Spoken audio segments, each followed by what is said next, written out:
जन्माष्टमी के लिए हमें कुछ अच्छा बनाना है और अपने कान्हा जी का भोग लगाना है। तो हमने ये बहुत सारे ड्राई फ्रूट लिए हैं, आप लोग देख सकते हैं। ये बादाम, और मैं अब कतली बनाऊंगी इसकी, क्योंकि जन्माष्टमी है तो जन्माष्टमी पे हम कतली और हरीला पंजीरी बहुत कुछ बनाते हैं। तो चलिए स्टार्ट। देख सकते हैं हमने इतने सारे बहुत सारे ड्राई फ्रूट लिए हैं। ये देखिए, ये बादाम है, जो बादाम को हमने बीच से कट कर लिया है, और ये काजू है, और ये गोंद है। ये आप देख सकते हैं दाने वाला गोंद है इसका। ये गोंद जब हम भूनेंगे तो बहुत ही ज़्यादा अच्छा और खिला खिला आएगा। और हमने ये चिरौंजी लिए, ये देख सकते हैं चिरौंजी है। और ये हमने मींगे लिए हैं। इन मींगों को हम घर पर ही छील लेते हैं, क्योंकि जब खरबूजे आते हैं तो इसको हम घर पर ही छीलते हैं। और ये हमने मखाना लिया। तो सारे ड्राई फ्रूट हमने, आप देख सकते हैं इतने सारे ड्राई फ्रूट हमने ले लिए हैं। तो अब इनकी कतलियों के लिए हमें इनको घी में भूनना होगा। तो चलिए स्टार्ट करते हैं। हम सबसे पहले क्या भूनेंगे, अभी कढ़ाई में लगा लेते हैं घी। ठीक है, हम लगा लेते हैं कढ़ाई में देसी घी, और ये गाय का शुद्ध देसी घी है। तो हमने घी लगा लिया है कढ़ाई में। कढ़ाई में घी लगाने के बाद जो काजू थे, ये 1 पीस काजू है, तो मैं इसको बीच में से कट कर लेती हूँ। तब तक घी हमारा गर्म हो रहा है, और हम काजू को बीच में से कट कर लेते हैं। इस तरीके से सारे काजू को हमें बीच में से कट कर लें। बादाम तो मैंने पहले से ही कर लिया था, अब काजू को कर लेती हूँ। देख सकते हैं सारे काजू को हमें बीच में से कट कर लेना है,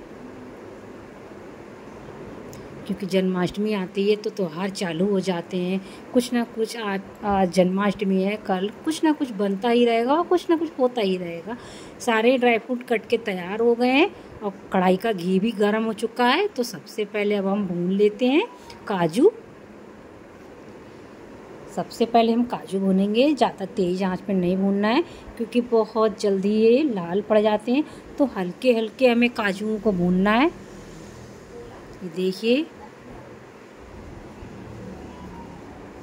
आराम आराम से भूनिए, ज़्यादा जल्दी नहीं करेंगे, क्योंकि मेवा है, ये मेवा जल जाएगी तो फिर स्वाद नहीं आएगा कतलियों में। देख सकते हैं हल्के हल्के काजू भुनने पे आ गए। हल्के गुलाबी गुलाबी भूनने हैं, हमें ज़्यादा नहीं भूनना है। ये देख सकते हैं काजू बिल्कुल हल्का हल्का हो चुका है। अब इनको हम निकाल देते हैं, एक थाली में निकाल दिए हमने।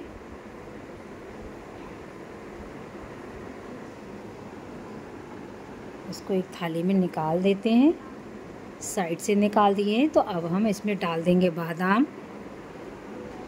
देख सकते हैं काजू बिल्कुल गुलाबी पिंक भुना है ना, अच्छा लग रहा है भुना हुआ, खुशबू भी बहुत अच्छी आ रही है। अब हम डाल देंगे इसमें बादाम। इसी तरीके से हमें बादाम को भी भून लेना है, ज़्यादा देर हमें नहीं लगाना है। आप लोगों को मेरी वीडियो कैसी लगती है, आप लोग मुझे कमेंट में बताएं। और कहाँ से देखते हैं आप लोग मेरी वीडियो, वो भी मुझे बताएं। अच्छी लगी हो तो लाइक से सब्सक्राइब भी ज़रूर करें।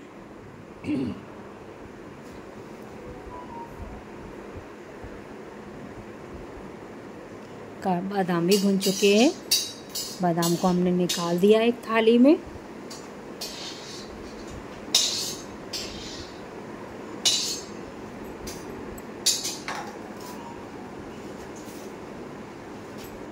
अब हमें ये गोंद भूनना है, दाने वाला।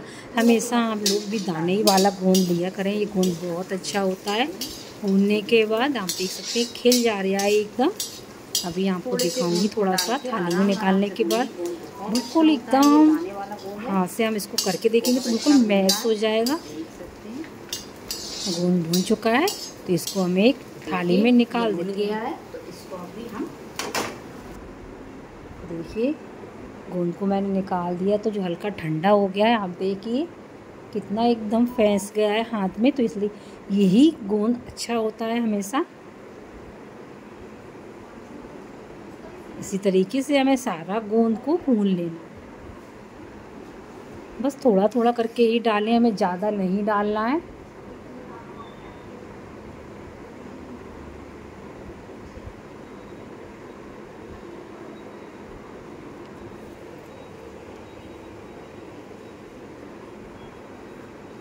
देखिए सारा गोंद भुन चुका है, काजू भी भुन गए हैं, बादाम भी भुन गए, तो अब इन सारी चीज़ों को हमें मिक्सी के जार में पीसना है, काजू और बादाम को।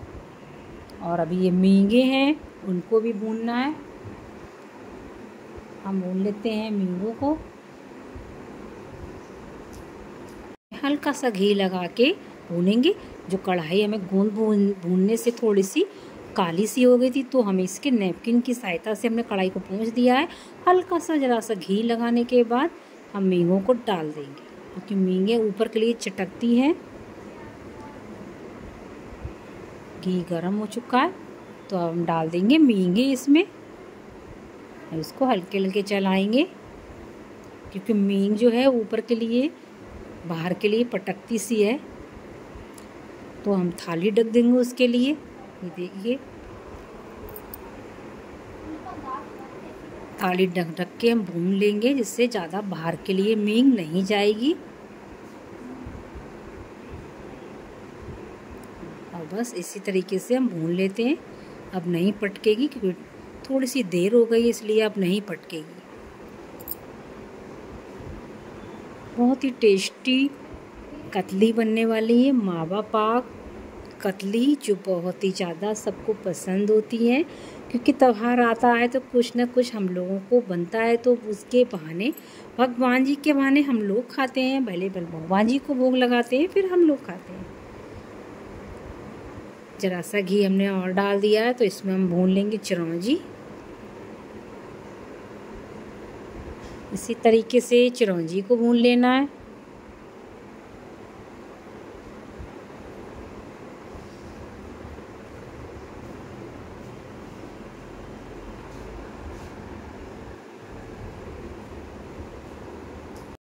ले को भून लेते हैं हल्का सा घी लगाने के बाद, क्योंकि सब चीज़ हम लोग भून के डालते हैं, जिससे कतली जल्दी ख़राब ना हो।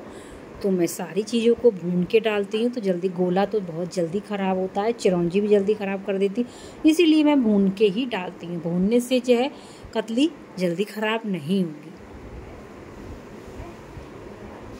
गोला भी भून चुका है, इसको हम निकाल देते हैं एक थाली में। बस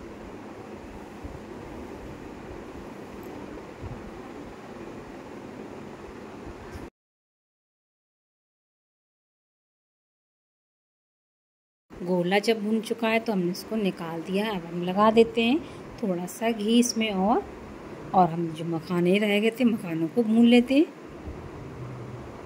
हर चीज़ को आप जब भून के डालेंगे तो कतली में स्वाद इतना अच्छा आता है, बहुत ही टेस्टी कतलियाँ लगती हैं। सारी मेवा भून के तैयार हो चुकी है, बस अब पीसने की बारी है। आप देख सकते हैं सारी मेवा मैंने भून के तैयार कर ली है। गोंद है, मखाने हैं, काजू बादाम है, किशमिश नहीं है, क्योंकि किशमिश मुझे नहीं पसंद है। अब हम मिक्सी के जार में इसको हम भून लेते हैं।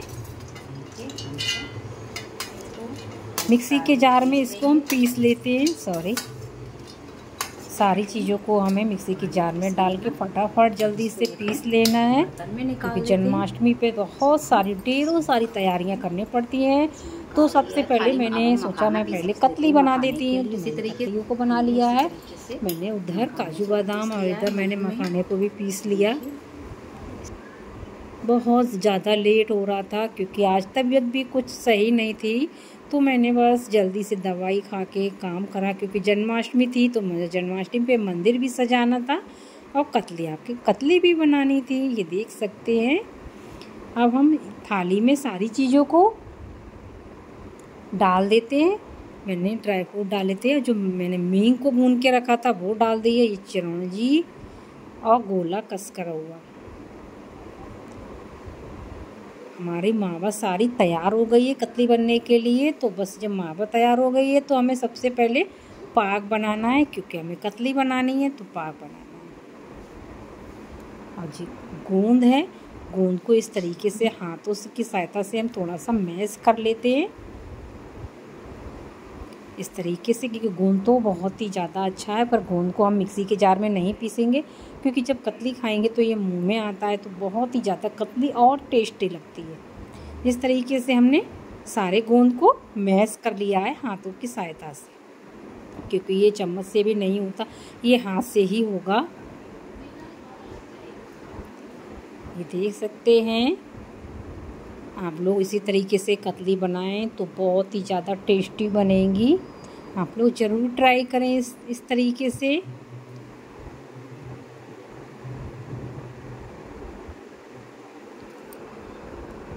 बस हो चुका है। तो जो मैंने सारा ड्राई फ्रूट वगैरह तैयार किए थे मैं उसी में इसको भी डाल देती। बहुत ही टेस्टी लगेंगी कतलियाँ। गोंद डालने के बाद इसे गोंद कतली बोलते हैं, तो बहुत ही ज़्यादा टेस्टी लगती हैं। इधर हमने सब कुछ तैयार कर लिया। अब इसको करछी की सहायता से इसको हम मिक्स कर देते हैं आपस में सब।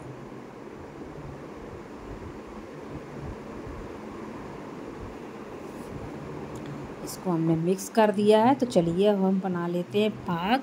जो कतली हमारी बनेगी तो बगैर पाग की तो कतली बननी नहीं है। तो बस अब हम पाग बना लेते हैं। तैयार हो गया मटेरियल। तो हमने कढ़ाई रख दी है गैस पर, और जो चिकनी कढ़ाई थी तो हम उसको पहले पोंछ लेते हैं। और हमने आधे गिलास से भी कम पानी डाला है। पानी इसमें ज़्यादा नहीं पड़ता है। और चीनी अपनी क्वांटिटी के हिसाब से डाल सकते हैं, पर ठीक डालिए। ज़्यादा कम होगी तब भी कतली हमारी नहीं जमेगी, और ज़्यादा हो जाएगी तो बहुत मीठी हो जाएंगी, तो वो स्वाद ही नहीं लगेगा कतली खाने में। और फिर हम पाग उधर हो रहा है। थाली में हमने लगा लिया घी, जिसमें हमें कतलियाँ जमानी है। देख सकते हैं पाग अभी धीमे धीमे आंच में हो रहा है। हल्का सा तार बनने पे आ गया है। पाग को हमने सब पानी में डाल, पाग को अगर हमें चेक करना है तो हम एक कटोरी में पानी लेंगे, उसमें डाल के चेक कर सकते हैं। अगर जब हो जाता है तो गोली सी बन जाएगी। अभी वो बिल्कुल फैल गया है तो अभी हमारा पाग नहीं हुआ है। ये देख सकते हैं पाग हमारा बस हो गया है। तो फटाफट मैं मेवा डाल देती हूँ। उसमें मैंने डाल दिए मेवा और उसको मिक्स कर लिया है, क्योंकि हमें जल्दी जल्दी करना, वरना जम जाएगी कतली तो फिर कुछ भी नहीं हो सकता, इसका सारा लड्डू ही बन जाएगा। इस तरीके से हमने थाली पे फटाफट फैला लिए। मैंने फैला लिया है। अब इसको जब हल्का सा ठंडा हो चुका है तो हम इसको कट कर लेते हैं। कैसा लगा आज गोंद कतली आप लोगों को वीडियो की रेसिपी, गोंद कतली की रेसिपी आप लोगों को कैसी लगी? आप लोग मुझे लाइक से सब्सक्राइब करें और कमेंट भी ज़रूर करें। अब इसको एक एक पीस करके हम निकालेंगे, हल्की हल्की, जल्दी नहीं करेंगे। अगर हम जल्दी करेंगे तो सारी कतलियाँ टूट जाएंगी। तो इसे आराम से हमें कतलियों को निकालना है। चाकू की सहायता से, पतला वाला चाकू, उस तरीके से निकालना। देख सकते हैं कितनी साफ़ कतली आई है ना, बिल्कुल परफेक्ट कतलियाँ बनी है। सबने बहुत तारीफ़ की थी कि कतली आपकी बहुत अच्छी बनी है, देखने में भी और खाने में भी। ये देखिए कतली बनके बस तैयार हो चुकी है। अब आप लोगों को कैसी लगी गोंद कतली, गोंद ड्राई फ्रूट की रेसिपी कैसी लगी? आप लोग मुझे कमेंट में ज़रूर बताएं। बस अब हम मिलेंगे आपसे नेक्स्ट वीडियो में। तब तक कैसी लगी आपको ड्राई फ्रूट की रेसिपी गोंद की? बस आप लोग मुझे कमेंट में बताएंगे तो मुझे अच्छा लगेगा। मिलेंगे नेक्स्ट वीडियो में, तब तक के लिए बाय बाय।